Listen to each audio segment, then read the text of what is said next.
Hey guys, this is Jamie King. Just wanted to do a quick walkthrough of my 2017 Jayco Redhawk 31XL. Give you some of the features of it. Also just kind of let you know some things to keep in mind if you are a renter. I usually send this to people who are getting ready to rent my RV for a trip, so I just wanted to do this quick video. All right, so a couple things when you walk in. To the right, you've got your eating area. You have your top bunk up here that goes over the cab. There's a TV there. TV hookups and cords are right up here. Most of the windows have pull-down shades or mini blinds.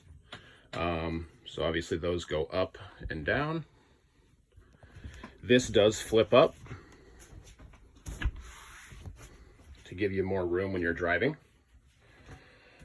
This right here is actually the front slide out. So on the little control panel that I'll show you later, it's actually slide 1. More storage up here. I give you a vacuum cleaner, and then this little curtain actually hangs across this area to give you privacy at night. This right here obviously is the couch or love seat or whatever you want to call it.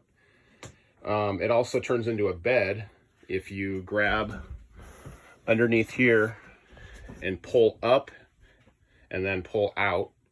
It'll flip down into a bed.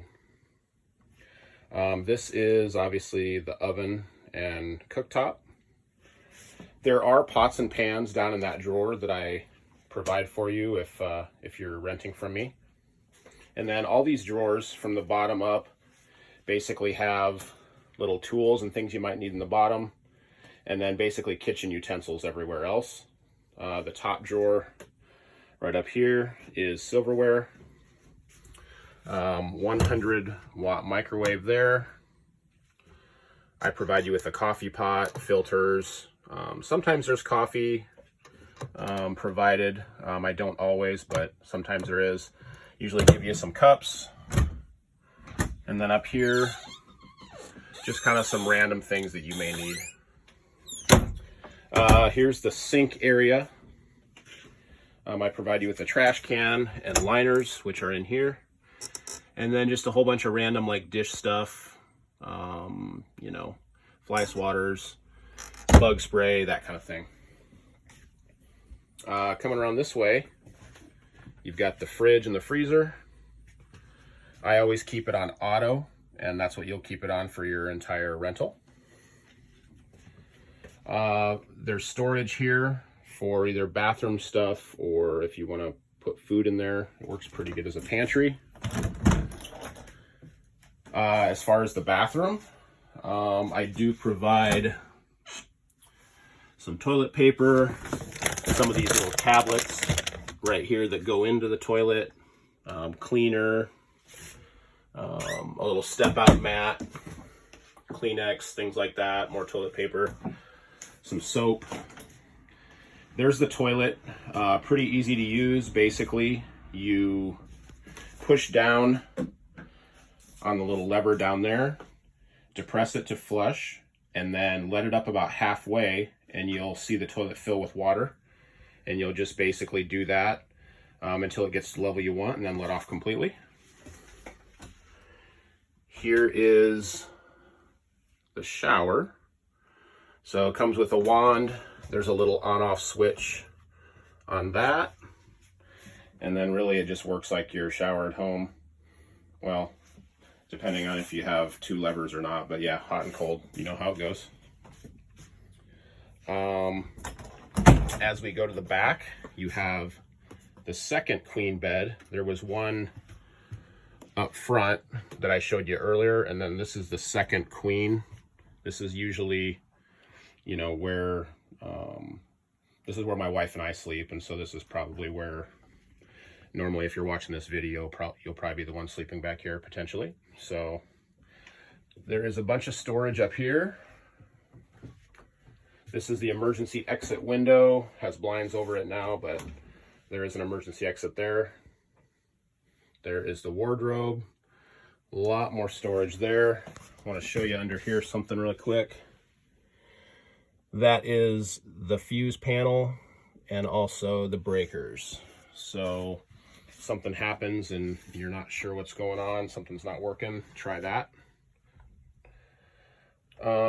Privacy shades that go across these two bunks. I would recommend probably nobody over about 150 pounds on this top bunk. You know, bottom one maybe close to the same, but definitely the bottom one's a little bit more sturdy than the top. There is more storage here. And then there are privacy shades here that go across this and then also across this area right here to kind of keep this area private. This is your main control panel. And just to kind of give you an idea, upper left there is basically your generator. Obviously up is start, down is stop. Stop is also your primer. So you'll basically push down or stop to prime it before you start it for about 3-4 seconds until that light pops on above it. And then when that light comes on, then you push up and hold it until it engages. If it doesn't engage the first time, do it a couple more times until it starts. Chances are if it doesn't start right away, it basically just hasn't been run for a while, or it's just, you know, maybe it had some bad fuel or something, just needs to push through, or it just didn't prime properly the first time. The inverter, so what that is, and to turn that on, you just basically push up and hold like this. The light comes on, and then to turn it off, you just push and hold, it goes back off. So really the only time you'll use that is if you are running the generator and you want it to charge up your house battery. So, and the only time you really need to do that is if the engine on the coach is not running. As far as here, these are all your levels. So when you push each button for battery, fresh water, black water, gray water, there's a corresponding thing here that kind of shows you. So basically when I push the battery button, that's saying that my battery is 2/3 full, 3 lights. Water heater. So basically when you get to your first campsite or get to a point where you're close to needing that water heater, you will, if you're dry camping or using the generator, you will use the gas. If you're hooked up to electric, you'll use the electric one, and really you just flip the switch on, the light comes on, and in about a half hour you'll have hot water. Then you can just leave that on for the rest of your trip until you know you won't need any more hot water, and then you can turn it off. Water pump is on, so that basically means that it's pulling water out of the fresh tank. You would turn that off in a couple different instances. Either when you get to your campsite and hook up and you now have pressurized water at the campsite, you would flip that off. Or if you're filling your tank, you would also switch that off. Otherwise, when you're on the road, when you're not hooked up to anything, that can stay on. Tank heater would basically be if you know it's getting down into the 30s where you're at and you're worried about maybe something in one of your tanks freezing, you would use that tank heater. Probably won't use that very often on your trip if you're anything like me. Slide 1, slide 2, extend and retract. So slide 1 is right up here. Slide 2 is this back here. And really, to go in, I'm gonna go ahead and push it in. You wanna make sure that there's nothing in any of these areas behind before you go in or out. You also want to check the outside and make sure that there's nothing that you could potentially hit with that slide. And you would do that for either one. Also on this one, you would do that. One thing that I would mention, when you're on your trip, please do not leave anything in this area. It has a tendency to fall down in behind here and then actually roll down underneath that slide. So if you're gonna carry stuff up there while you're driving, or even maybe as a rule, you know, while you're on your trip in general, I would say go ahead and put stuff in a tote up there, or don't put stuff up there unless you have this slide out so that things can't fall down behind there. So hope this helps. I guess one other quick thing I do want to mention is the fact that this is a GFI. So if you are having trouble with something not working, maybe an outlet or you know, one of the lights or something, it is possible that that got tripped, and you will want to go ahead and reset that.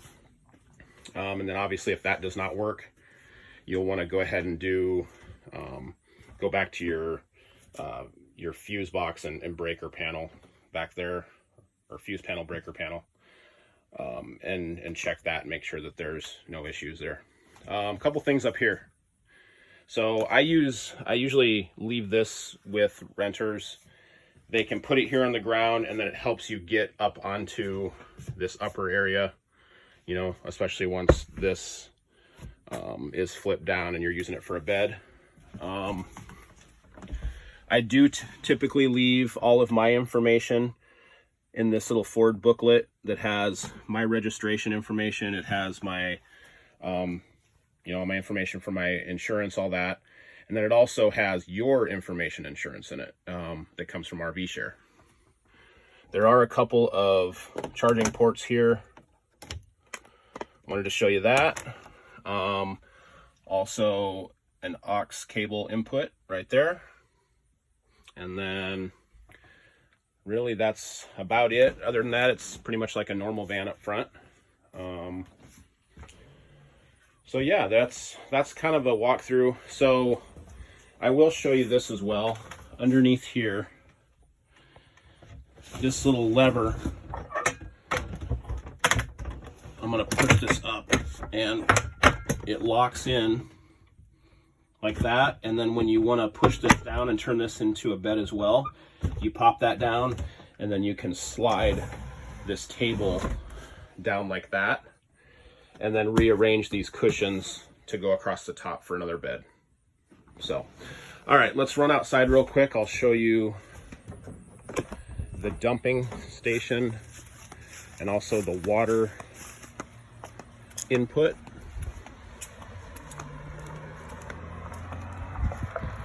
So this is actually where you would plug in 30 amp service. And actually, I won't unlock it now, but literally it's just a plug-in. You can actually drop it down through that hole and then go and plug it to your post, and then you can lock this back up when you do that. But really it's just plug and go on that. As you can tell, the RV needs a bath. Fuel, 87 to 89. Please just return it to me with the same amount of fuel as when you took it, and everything will be good. On this, you've got city water connection. It's right there. And basically, when you get to your site, you will hook up this hose here, which has a filter on the end. You'll take this end right here, and you'll screw it on this one after you pop the cap off. Then you'll go to your water source and then turn it on. When you go to do that, a couple different things to know. So right now it's on 3 and 5, you can see there, which if you can tell the little, some of the writing that I have on there, that's normal. And basically that's when you're using the water pump, is 3 and 5. You'll keep it on that all the time until you get to your campsite. So when you get to your campsite, you will go ahead and use 2 and 6. So turn that one to 2, that one to 6, and you're set. If you want to fill your freshwater tank back up, you would go to 1 and 6, which is city fill tank. And you can see right there, I have written on it, fill fresh, so fresh fill. So that's basically how you use that. It can be a little complicated if you're not paying attention, but really all you have to know is use the top connection, city water, And then the bottom is just a flush that I use, so don't worry about using anything on that. But literally just use this for filling, for hooking up at your site for your pressurized water, so on and so forth. There are some levelers that I give you if you do have one side of the camper that needs, you know, some leveling out. There is not an automatic leveling system on my unit. And then this right here is the hose that is used for dumping. And that is right here. So you'll pop this cap off, you will hook that hose on, you'll put the other end with the elbow down into the sewer at your campsite or your dump station. You'll come over here to black once everything's hooked up and you know that that stuff is going to go where it needs to go. You're going to pull straight out here until it stops. And I would kind of brace with one hand and then pull straight out with the other. And then when it gets probably 2/3 to 3/4 of the way done, you're going to want to pull this one out and pull it till it stops, and then basically let everything drain out, and then you're good to go. So thanks a lot. I'm sure you'll have other questions, but we'll talk about them during checkout. Thanks.